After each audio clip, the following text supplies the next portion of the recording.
Hey there, Dave Paulides, Canada Missing Project, a copyrighted edition for our video page. And we're still in the silo. It's getting a little cooler outside, which is nice. And usually after the first week in August, it'll start to cool down up here. And then it'll get steadily cooler. And as it gets cooler, the fish will start to bite more. And lately the water has been really warm, and it's not good for the eggs in the stream, but you know, it is what it is. May have 1 year into the future where fish aren't as prevalent as they are now, which is sad. A little bit of what happened to me today is I went to the grief counselor, had a very tumultuous session. After going to the conferences, I kind of explained to the counselor that I wasn't expecting so many people to come to me and thank me. And sometimes I think of myself as sitting here by myself, and I don't think about the thousands of people that may be out there watching, that are watching. And maybe I downplay my effect on people. And it's humbling to have so many people show up and tell you how much they appreciate what you're doing. And I explained this to the counselor that it was very surprising, I guess, is the best word. I didn't expect it, and it played on my emotion a lot. Played on Angie's emotion a lot. To hear all these stories. When we go to these conferences, Angie's in the booth, and she's kind of the ringleader, and I sit down at the end of the booth and talk to people, and she said, "Wow, Dave, I didn't realize so many people would come to you saying how you helped them and how appreciative you are." And I explained to the counselor that it's something to hear how many people these days are having mental health issues. It's overwhelming. And I know it's a lot, but to meet the people in person and to hear their stories. Wow. So I appreciate everybody who came to the booth, everyone. And thank you for talking to me and being a friend and being part of the village. There was a story in the MUFON newsletter. It was November of this past year. This is it. And what they did is they talked about cloaking. Now, what to me is interesting is that I came out with The Hunted. It's been viewed millions of times, Missing 411 The Hunted. You can see the link here under the description of the video. And since then, cloaking has had a lot of play. And if you really look back in the history, it's probably been around for a long time. And there's something called the Philadelphia experiment. If you haven't heard of it, look it up. It's pretty interesting. And if half of it is true, it'll blow you away. But I've had people tell me that their dad or their relative played some role in that at that shipyard, and it had to do with the cloaking of a ship and the repercussion it had on other sailors. It's pretty overwhelming to, if half of it is true, it's a wild story. But MUFON covered it, and the reason they covered it is that there are so many times where people will see some kind of craft in the sky, and then seconds later they don't see it anymore. And it's not because they saw it jettison away. It's just like it's there 1 second and it's gone the next. And what kind of ability did it have to have in order to do that? And you hear the same things about some cryptozoology topics about Bigfoot, etc. It's there 1 second, it's gone the next.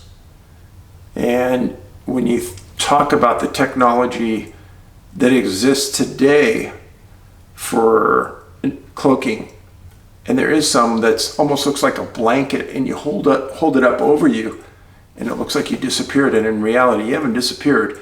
It's just a technology. And if you look into it, Popular Mechanics had a good story about it a few years ago.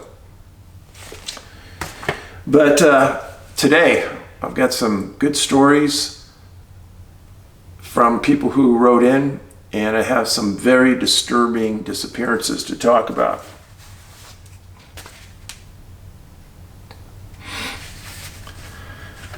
A lot of people have asked, Dave, where can we get a list of the missing people? Well, in the back of every book, there's a list of the people in the book by date.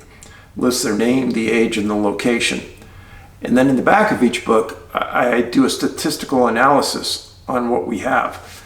Date, peculiarities.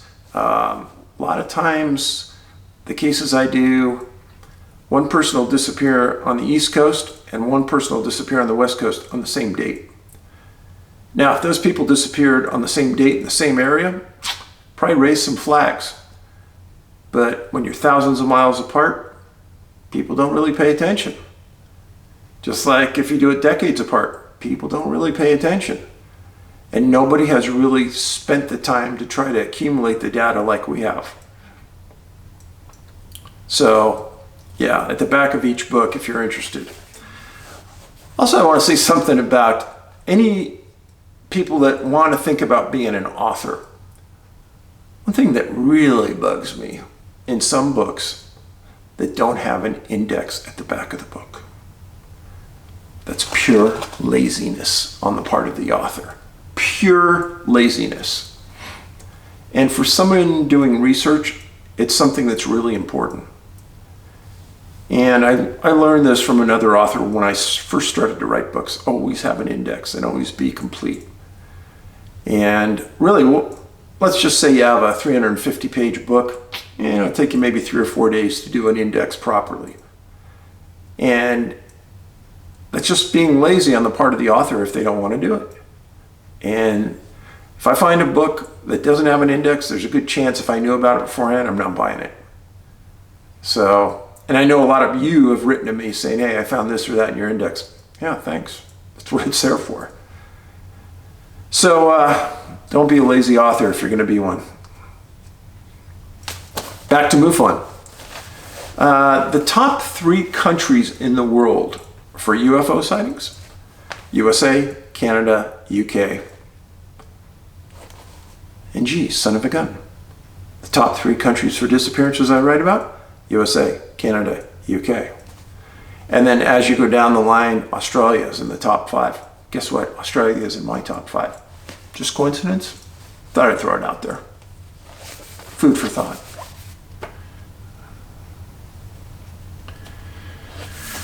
A reader sent me a note saying the Farallone Islands. That was in our previous video when I talked about the 2 or the 3 people that disappeared out by the Farallones outside of San Francisco. He said the Native Americans called the islands of the dead. Now, I will tell you that area outside the Farallones is known by everybody in the Bay Area as one of the top spots in the world for great white sharks. And it's always been that way. A lot of seals, a lot of wildlife, a lot of things to feed off of, but it's always been that way. Maybe that's why it got that name, who knows? But if that is true, very strange. So, let's get right into some of the articles I'm going to read you today, and they're really good. Dear Dave, I live in Las Vegas, I'm 50 years old, and I'm finally reaching out after months of contemplation. I lost my daughter at the age of 2 to heart disease. She was born with 4 heart defects, and the worst one called hypoplastic left heart syndrome, where the left ventricle is 20% the normal size at birth. She had 2 open heart surgeries and had a successful heart transplant when she was 1 year old. Unfortunately, she had a massive bout of rejection about a year later and went from a nasal cannula of oxygen to an oxygen hood to a ventilator in a matter of 5 days because there was so much damage done to her heart. As her father and being really close with her, I had to go in and explain that she was going to pass away to her before I had the doctor take the ventilator out and all of the IVs so I could hold her while she passed. This is single-handedly the worst thing that I've ever done in my entire life. Can't even begin to fathom that. Her mother and I separated about 3 months later and ended up getting a divorce. So let me say something about that. You know, there's a very high percentage of divorces and separations after the death of a child. Very high. And the disappearance of a child. Very high. I think it's hard every day to look at the face of your significant other because you're probably going to go back and think about that child. So some people just tend to break away and not want to think about it. And I understand that. But it's tough on relationships. A year after that, a friend of mine committed suicide in front of me unexpectedly. These two things I have done my best to forget about and put them in the back of my mind, but they really do haunt me. I can only guess how much. In January, my dad, who raised 5 of us when my mother left when I was 4 years old, was diagnosed with 2 types of cancer, and one of them being small cell, which is really bad. He went through 4 months of chemo through a port in his chest, now has 5 radiation treatments left, and he's done. Watching my dad, who was a huge outdoorsman, go from being a big strong man down to 170 pounds, lost all of his eyelashes, eyebrows, everything, lost his hearing, has been really sad. I have a brother who was in the military who had PTSD and is in the center with the VA trying to recover and get help. When he got back from the war in Iraq, within 4 years he lost his wife and both of his children. His wife to alcoholism, his son to murder, and his daughter to a heroin overdose. So you can see my family has really been through it. I am a successful business owner and struggle daily with a lot of anxiety watching my dad go through this, and wanted to let you know that watching your YouTube videos has really helped me a lot because it takes my mind away from the world I live in and puts it into a place of thought about other people and other families and people that are missing. I appreciate your program more than you can imagine, and you really have saved my life numerous times because there's been many days in the last 6 months where I just woke up trying to think of a reason to keep going because I've lost so many people that I love. I'm in the process of losing my father, and it just breaks my heart. So keep up the good work. And the only place that I find peace and serenity and everything doesn't waylay so heavy on my mind is when I go into the woods and I fish and camp and get away from the crazy fast-paced city. You're more than welcome to use this in a video. If you would like to share the story just so that people know that there's other people out there that have had a lot of bad things happen to them and find ways to keep moving on, please do. Thanks so much, and I can't wait for your next video because it really keeps me positive and then thought about something other than myself and the things going on in my world. Thanks, thanks, thanks. Thank you. You know, one of the things that people have told me along the way since Ben passed is that, Dave, I know you've heard this a million times, but Dave, things are happening to you for a reason. Right here, things are happening to this man for a reason. What is it? Well, some people have said that this happened to me so I can be a conduit talking about that daily struggle in life that we all have. And being that unimportant mouthpiece that can kind of bring our village together, think cohesively, supporting each other as we face those struggles that we would have no idea are going to face us in a month, in a year, in 10 years. If somebody would have told me 5 years ago that Ben would have taken his life, I would have said, you're insane. That's crazy. So it hit me hard, out of left field. I can't believe what this man has gone through. And I'm sure there's hundreds of these stories out there from you watching right now. I'm interested into how you, faced with multiple disasters in your life, how do you get your mind to get to a place of happiness? I told my counselor today that is really hard for me. Even when I'm walking along a river with a fishing pole, I'm still thinking about life. I'm thinking about Ben, thinking about you guys. thinking about why are we confronted with such disaster? How can a young child be faced with such horrific medical conditions that are so completely outside of their control? Yeah. Well, I know the religious side of it. I know we're here to serve God and serve Jesus and overcome these catastrophes and keep fighting the fight. I get it. But one thing I do think about the last time I was walking down the river is this all life is about? Is it about these struggles? About our little victories every once in a while? About our relationship problems and our relationship successes? Is that really what it's all about? Is that what this is all here for?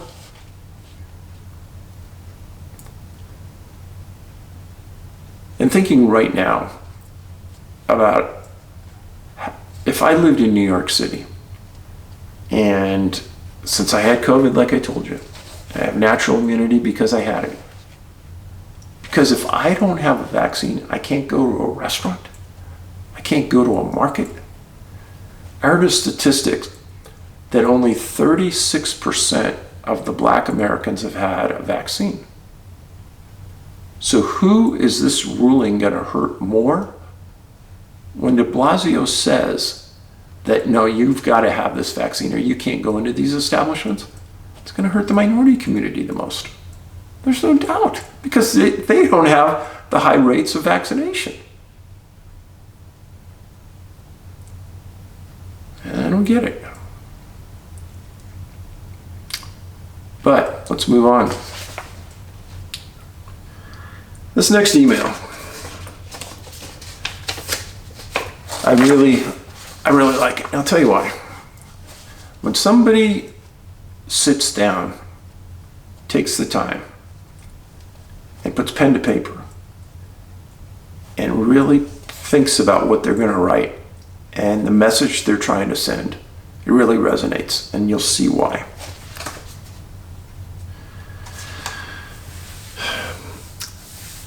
Start off. I heard another letter discuss how COVID is causing a spiritual crisis, somehow affecting mental health, and eventually the writer stated that he felt, in the end, all people need to be heard and appreciated as people. I'm a mental health nurse and working towards earning my doctorate as a psychiatric nurse practitioner. I'm specifically focused towards suicides. As you research missing people, I research suicides. Interesting fact, excluding spiritual suicide, such as offering oneself to the gods, sacrificial suicides, or cultural sanctioned suicide, suicide was first noticed with the introduction of a currency.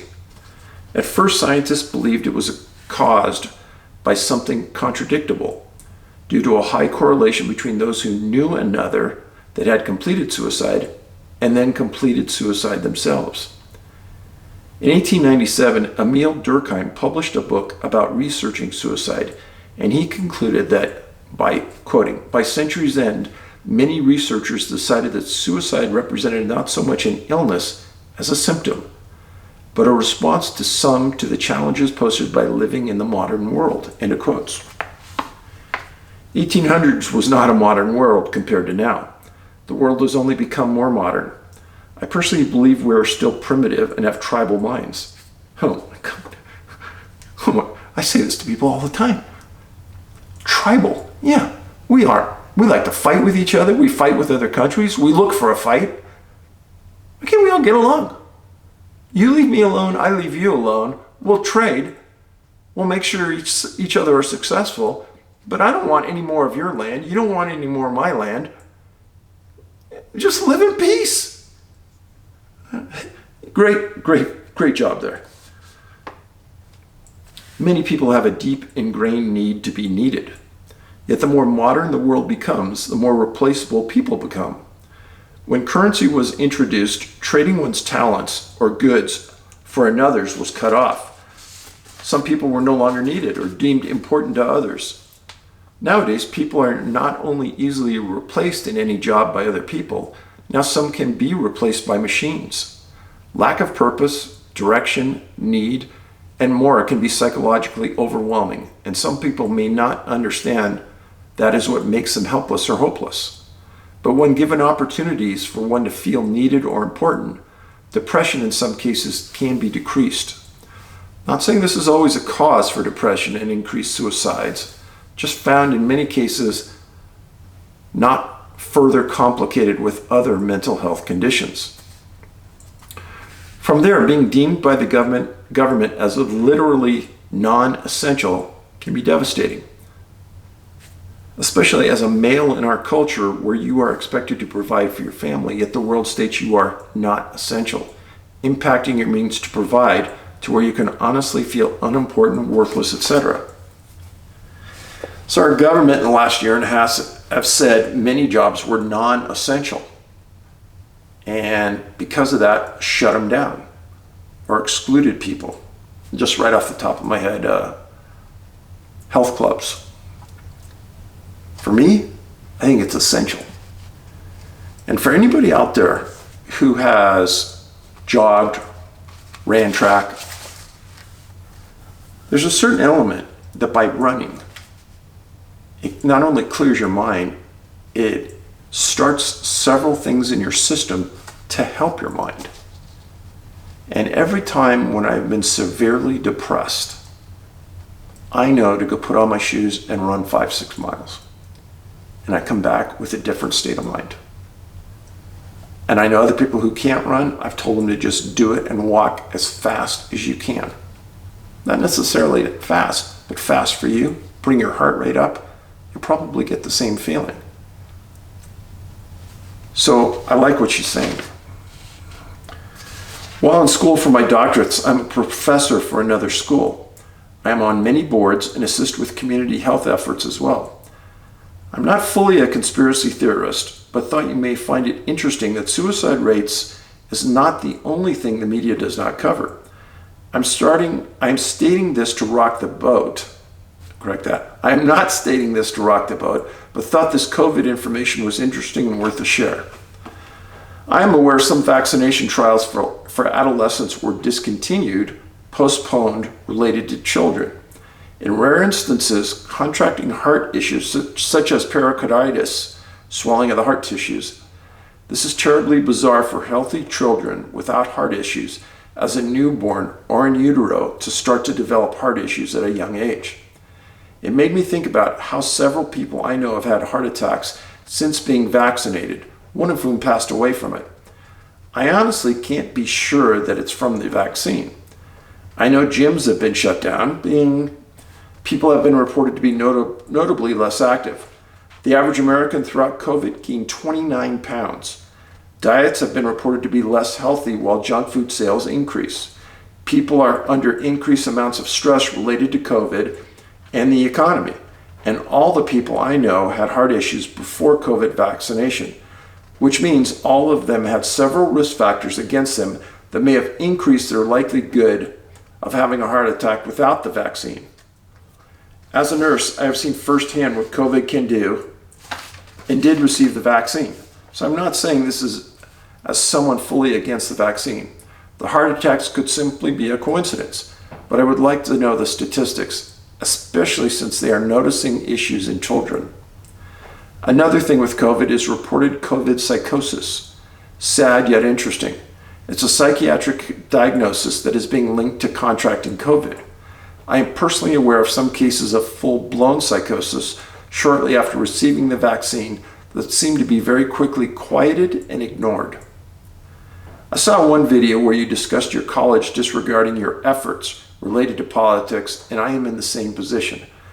I am aware of so many things wrong with the mental health treatment these days, but every effort I do to try to change it, I'm shut down due to not having a high enough credential, even if I have supporting data and theories.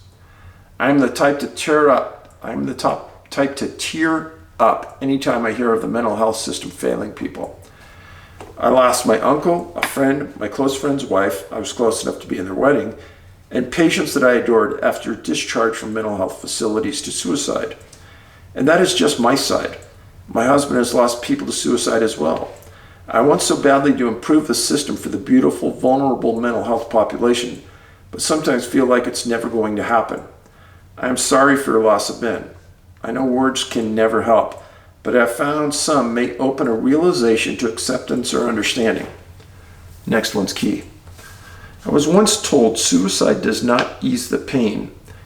It simply passes it along to someone else. Even when I heard that, it was shortly before a funeral, and once I saw how heavy this pain was distributed among all the loved ones in that funeral home, I realized that the loved one was so much stronger than any one of us.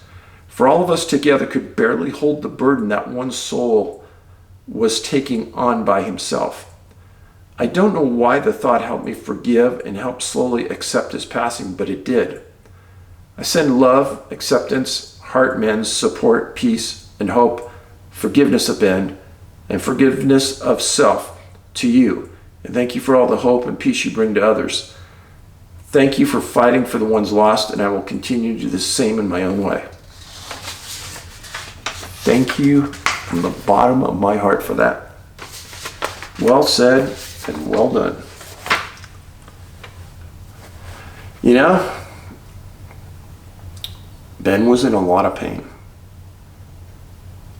But I know that that pain was passed on to many others.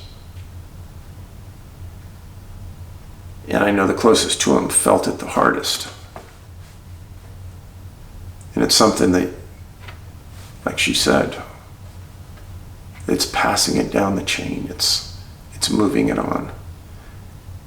If you have that depression, look for help, like I've said 100 times. Get into a NAMI class, N-A-M-I. Right. Let's get on to the cases for today. And there are some interesting ones. So, first case, 1955, Banff, Canada. Hendrick Harting, 36 years old. He's from the Netherlands, and he lived in Calgary for the 3 years before the incident happened. He was a civil engineer, described as brilliant. He had a wife, no kids. He was in an area outside of Banff, near a place called Mount Standish. And he was in a resort area. I'm going to show you this map in a second. He was in an area called Sunshine Village. And he and two other friends decided they were going to have a guide on a snowmobile, take him up to the top of Mount Standish, and they were going to ski down. It's a pretty common thing to do. If you've never been to Banff, you will never forget it. Absolutely gorgeous. It's a national park. The area around it has huge mountains, gorgeous lakes. The topography is out of this world. It's one of those areas in the Rockies that takes your breath away. So about 1 p.m., they take the guided snowmobile up the side of Mount Standish. About halfway up, it was snowing pretty hard. His buddies say, hey, we're going to get off here. We're going to ski down back to the lodge. And he says, no, I'm going to go to the top. I'll ski down. I'll meet you. Point of separation. So the guide takes him to the top. He gets off. And the guy goes, so which direction are you going to go? He goes, I'm going to go that direction, ski off and go down towards Egypt Lake. Now, nobody ever said what type of survival gear he had, what kind of rations he had, nothing. Nobody knows because it was never stated. But he took off going several miles in a trip that would take many hours to a place that had a hut at Egypt Lake. Well, later that same afternoon, he hadn't told his buddies he was going there. And his buddies thought he was coming back. Well, he didn't come back to his buddies, so they called the RCMP. They get a hold of the snowmobile guy, and the snowmobile guy says what the guy told him. So Harting tells the guide, this is where I'm going. And the guide sees him take off in that direction. Well, National Park Canada was the head of the search effort to find him. And it was a massive 10-day effort. At the 11th day, it was eventually termed. They didn't find anybody. They didn't find anything, none of his remains. It wasn't surprising because it was snowing pretty hard. So in August of that same year, 1955, this incident happened on April 10th of 55, so August, after the snow had dissipated. Up in those upper elevations, it doesn't leave at all, but most of the area does. So his wife decides to get a 6-man search team together, and she's going to find her husband. When everyone else gave up, she says, I'm not. I'm going to go find him. And they start searching. Well, what they find is bizarre. So the area has granite, water, he's an intellect, point of separation. Here's the map that explains the story. So, right here, this is the Sunshine Village ski area where they started. He takes a snowmobile trip with his friends down around here and halfway up Mount Standish. And then his friends ski down back to the resort. He goes in the other direction, north, kind of northwest, towards Egypt Lake that's out here. So all of their search efforts are up in this area. Now, someone in the exact opposite direction finds his body down here at a place called Brewster Rock at the bottom of an 800-foot cliff. He was deceased. Now, the articles, there were many about this, described his disappearance as a mystery, described his decision to go north when his friends were going south as unusual. So how did he end up 180 degrees the other direction when he would have had to have crossed the ski resort? He would have had to have gone down into a valley, then back up to a top of a mountain to get the elevation to make that drop.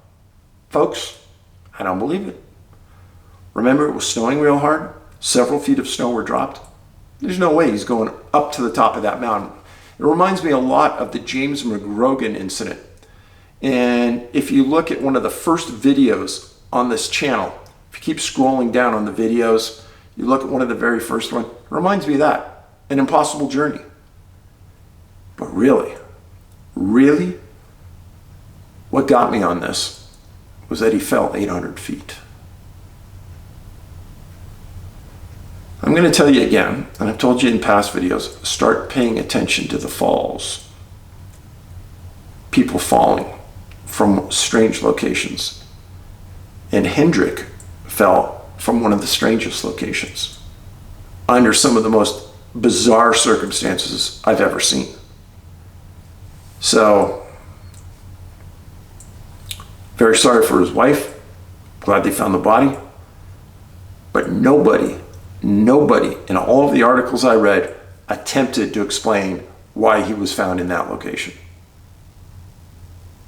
Very strange. Next case. I wrote about this in Missing 411 Law.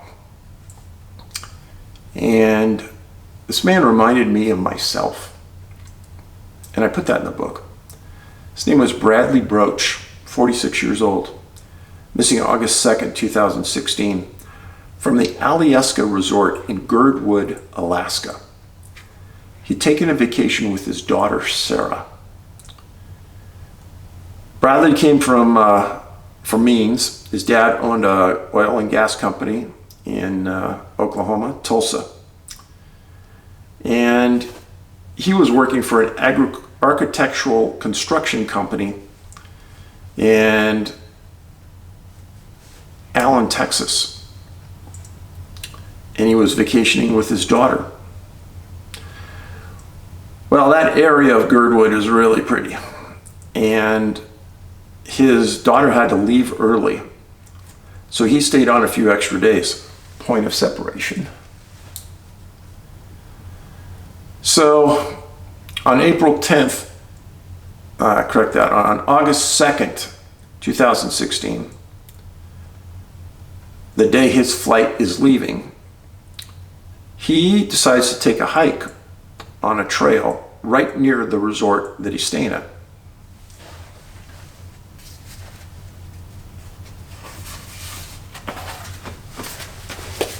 This is Brad.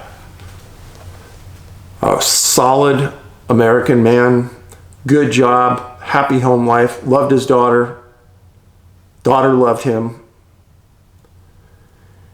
So Brad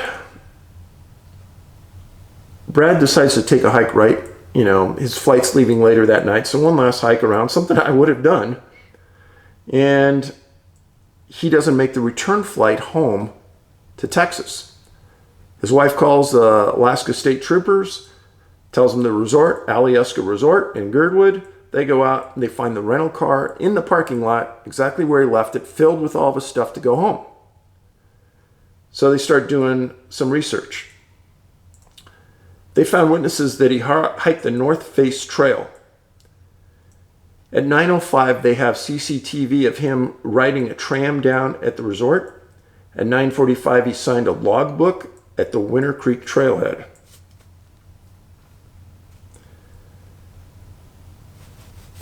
Let me show you the map here.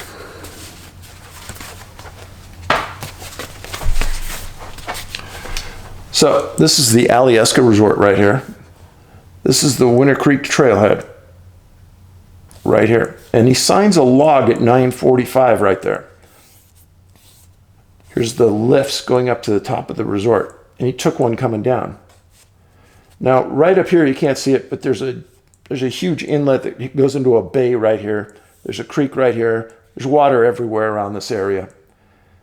So the Winter Creek Trailhead is described as 3 miles of heavy woods that you could easily do in an hour, back and all the way out and all the way back.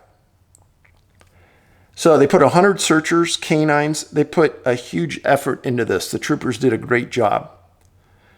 And they didn't find anything.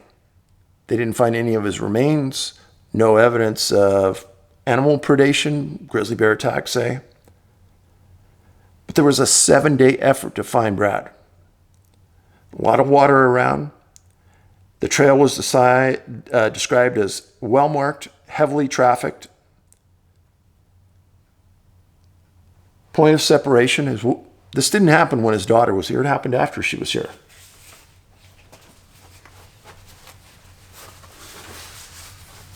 So what happened to Brad? I want you to think about this. Brad was on a well-marked trail. Loving family man. There in Alaska by himself. And he disappears off the face of the earth. Nobody finds anything. It's now been over 5 years, and Brad and nothing about him has ever been found. What is happening? There's a lot of statistics floating around on these TV shows about Alaska, and I'm telling you folks, don't believe any of them. None of them are true. I was asked to be on a TV show about Alaska and missing people, and I had the producer read me what they wanted out of the show and kind of the storyline. I told him, hey, your statistics aren't even true, man. Come on. I'm not going to be in it if you're going to tell some fantasy. Yeah, but we have to get the people upset and in an uproar. I said, nope, not going to do it. And I didn't. And they went ahead and they put a lot of garbage in front of the public trying to make the series sound interesting. Typical. So don't believe the statistics. There are a lot of people missing in Alaska, but not nearly what they say on these shows. Not even close. So, Bradley Broach, 46 years old. Sarah, I hope that I did your dad right and I told the story correctly. And I'm troubled by the disappearance, and let your mom and you know that This village right here will not forget about your dad. Something unusual happened, very unusual, not normal. Very sorry for your loss. Next story. Jesse Galganoff, 22 years old, missing October 1st, 2017, in Punta Union, Peru. His hometown was Montreal, Canada. He was a graduate of Wesleyan University here in the States. He was a genius. I'll say it. He had a degree in math and bioinformatics, and he was accepted into medical school in Philadelphia. He was, in his off time when he was going to school and the way he earned money, he was a math and science tutor. He did summer internships for some presidents of technology companies. They wanted him to read white papers about possible technology, and they knew he was smart enough to do it, and he did. Well, after he graduated from Wesleyan, he took a year off because he had delayed entry into medical school, and he was going to travel. He was described as friends and family as ultra reliable and cautious. Well, on September 24th, 2017, he left Montreal and he flew to Peru, grabbed a bus, and he went into the inner part of the country to do some hiking. He sent his mom a text on the 28th saying that he was going to be up in the mountains for the next 4 days and she may not hear from him. He was going to be hiking what's called the Santa Cruz Trail in the Cordillera Blanca Mountains. Cordillera Blanca Mountains. Well, he never recontacted his mom after that.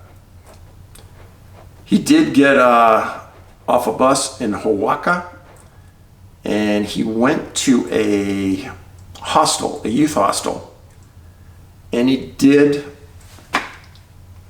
text a friend a picture from that hostel so they know he got there. Well, after he disappeared, his dad, again, something I do, flew to Peru right away, tried to figure out what was going on. And he was faced with some obstruction from the Peruvian National Police. In their words, the family's words, they didn't seem real interested in doing anything. And they tried to explain to him that, hey, our son's very reliable. Well, they went to a place called the Kame House, Kame. And I probably pronounced this city wrong. Huaraz, Huaraz? Someone, I always get corrected on my pronunciation, but anyhow, that's where the Kame House was at. That's where he sent a picture from. And the Peruvian National Police went there, talked to the people, and the stories were a little conflicting. And at the beginning, they thought maybe there was something weird going on. They started an investigation. Well, Jesse was supposed to be on a flight, on a return bus ticket on October 2nd, and then an October 5th flight to Bolivia. Well, hostel owners were cooperating with the National Police, but when the family got there, they just felt that things weren't moving as fast as they should. Well, the father and the family hired an Israeli rescue team, a brilliant move. And they went to the city and started to figure out the track that Jesse took. Well, he went from the Kame House to Caraz, C-A-R-A-Z, where you get off and you really start the trail up into the mountains. And he was backpacking in for just 4 days.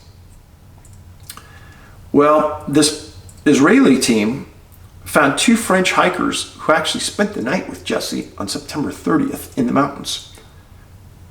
I mean, this is good work. And the French hiker said, yeah, he said he was hiking this direction, blah, blah, blah. Well, then on October 1st,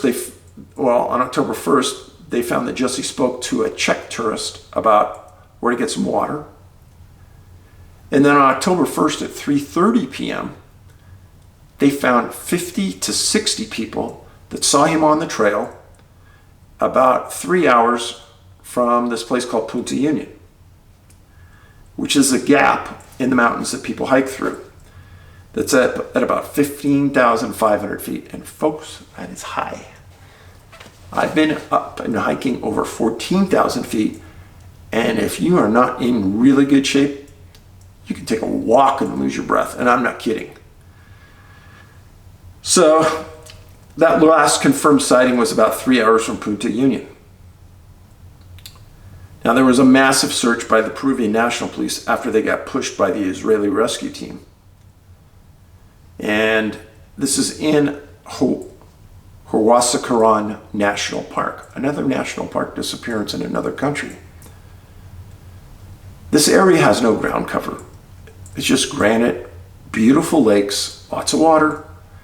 And this disappearance occurred in an area, when you look at it from a map, dozens of small bodies of water. I've told you before that these upper elevation areas that have multiple bodies of water, for some reason, these are the areas where people disappear. But again, I've always told you that water is related to this in a big way. Jesse was never found. Now, there was, and there has been, crime in Peru in the past. But Jesse was almost surrounded by tourists on and off on this trail at times. 50 to 60 people saw him, confirmed it. So, you have water, you have Jesse being an intellect, tons of boulders, nothing ever found. Where is he? For a while, people thought that they'd get some type of notification that money was wanted. He was being held ransom, maybe, which could have been a good hope that maybe he's at least alive.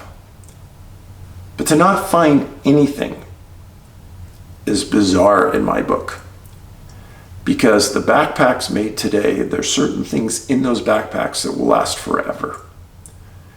And the synthetics really do not go away. So remember what friends and family said about Jesse. Very reliable and very safety conscious and very smart.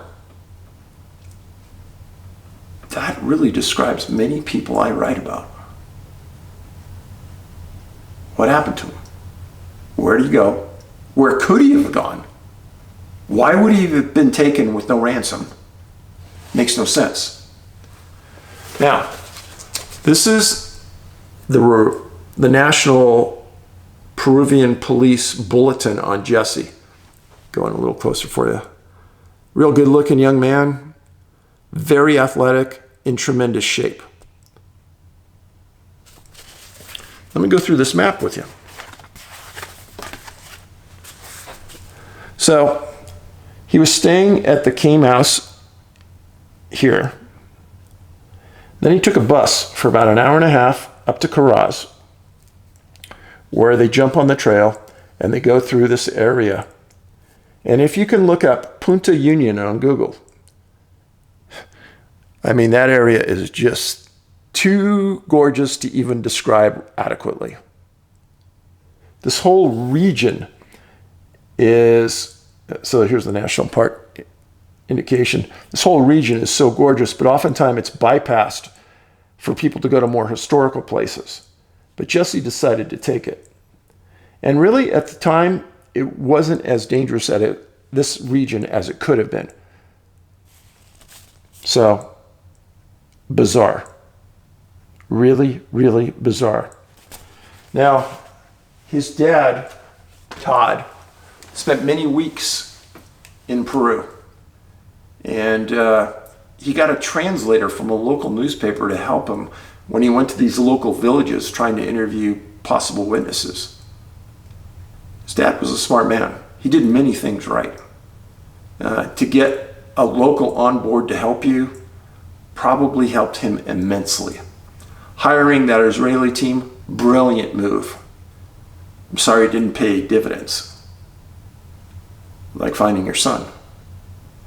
But those were great moves. And most of the families in the world, you couldn't afford to do something like that. And I think their family was lucky they were able to do it.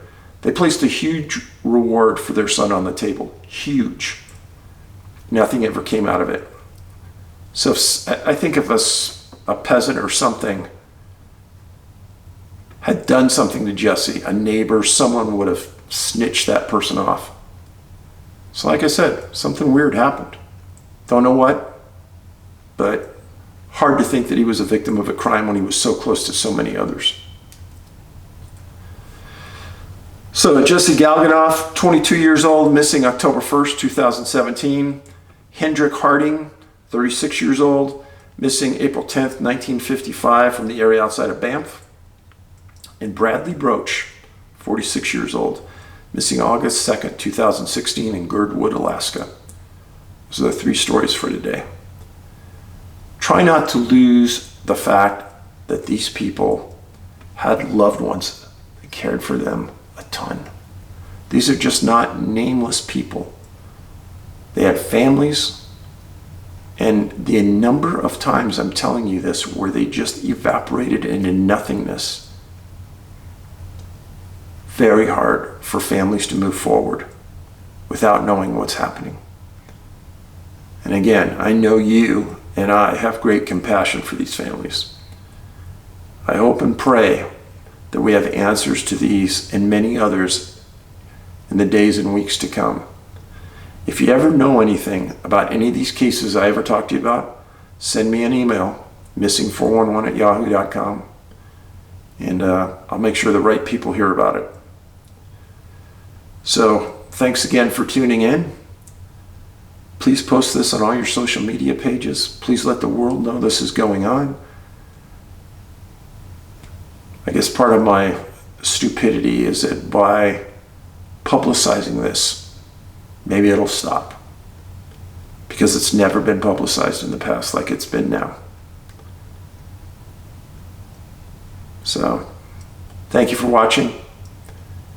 And hopefully I'll be back next week. Take care.